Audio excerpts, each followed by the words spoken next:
नमस्कार साथियों। आज मैं आप सभी को याद दिलाना चाहता हूं कि जब भी भारतीय जनता पार्टी 2014 से पहले सत्ता में नहीं आई थी, तब बड़े बड़े दावे करती थी कि हम आतंकवाद को ख़त्म कर देंगे, हम एक के बदले पाकिस्तानियों के 10 सिर लेके आएंगे और पता नहीं क्या क्या बड़ी बड़ी ये बातें करते थे। लेकिन आज हालात एकदम उलट हैं। अगर पिछले एक महीने की बात करें, उससे भी पहले अगर थोड़ा पीछे जाएं, तो पुलवामा हत्याकांड इनकी भी कहीं ना कहीं इन्वॉल्वमेंट थी। पुलवामा हत्याकांड इनके समय में हुआ, गलवान घाटी हत्याकांड इनके समय में हुआ, और प्रधानमंत्री और हमारे विदेश मंत्री उस समय मानने को लिए तैयार नहीं थे।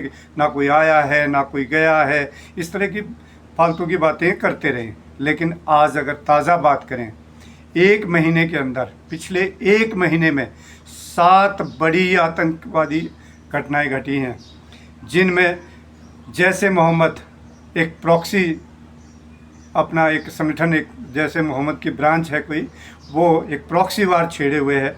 जैसे मोहम्मद ने सीधे हमारे सैनिकों पर जो है ये बड़े बड़े हमले किए हैं। 7 बड़े हमले हुए हैं इस दौरान, जिनमें 12 हमारे सैनिक और 9 नागरिक, 12 हमारे सैनिक शहीद हो गए और 9 नागरिकों की भी हत्या हुई है। इनमें बड़ी वारदात जो हुई वो 9 जून को कश्मीर के रियासी ज़िले में माता वैष्णो देवी मंदिर से मात्र 70 किलोमीटर दूर वो तीर्थयात्री थे, माता वैष्णो देवी दर्शन के लिए जा रहे थे, उनके बस के ऊपर घात लगाकर हमला हुआ, तो जिसमें 9 श्रद्धालुओं की मौत हो गई और 40 लोग घायल हुए। ये हमला गौर करने की बात है।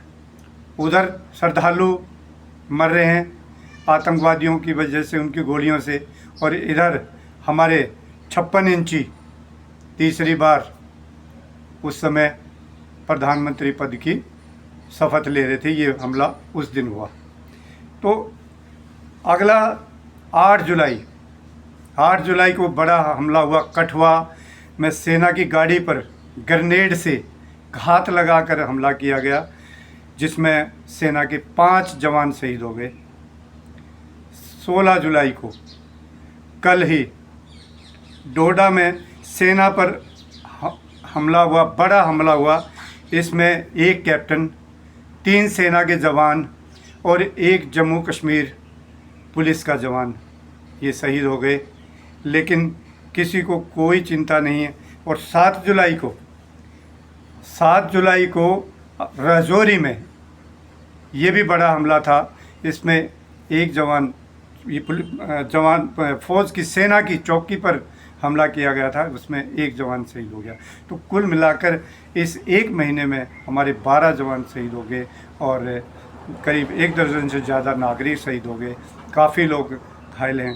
लेकिन ये जो कहते हैं ना कि हमने तो सेना को खुला हाथ दे रखा है, कोई खुला उल्ला हाथ नहीं दे रखा। जवान हमारे मर रहे हैं, इनके ना तो 56 इंची के कुछ है और ना जो है ना वो चाणक्य है, उसके तो अपना क्रिकेट में कमा रहा है भैया पैसे। तो इनको देश की कोई चिंता नहीं है। ये फर्जी राष्ट्रवाद इन्होंने चला रखा है। इनको तो ये है कि लखनऊ में क्या हो रहा है, इनको ये नहीं है कि कश्मीर में क्या हो रहा है। शहीदों के घर पे जाना चाहिए, नहीं जाना चाहिए। अग्निवीर हैं, उनके घर पे चले गए, बोला जी हमने 1 करोड़ दे दिया, वहाँ पता लगा कि वो बीमे के पैसे थे। तो इस तरह के हालात इन्होंने बना दिए हैं ये फर्जी राष्ट्रवादी भैया। हम तो यही कहेंगे कि इनको जो है आने वाले चुनाव में एक अच्छा सबक दो, ताकि इनको पता लगे कि राष्ट्रवाद क्या होता है और राष्ट्र की रक्षा में और बहुत सारे लोग खड़े हैं, ये नहीं। तो मैं आज के लिए इतना ही कहना चाह रहा था।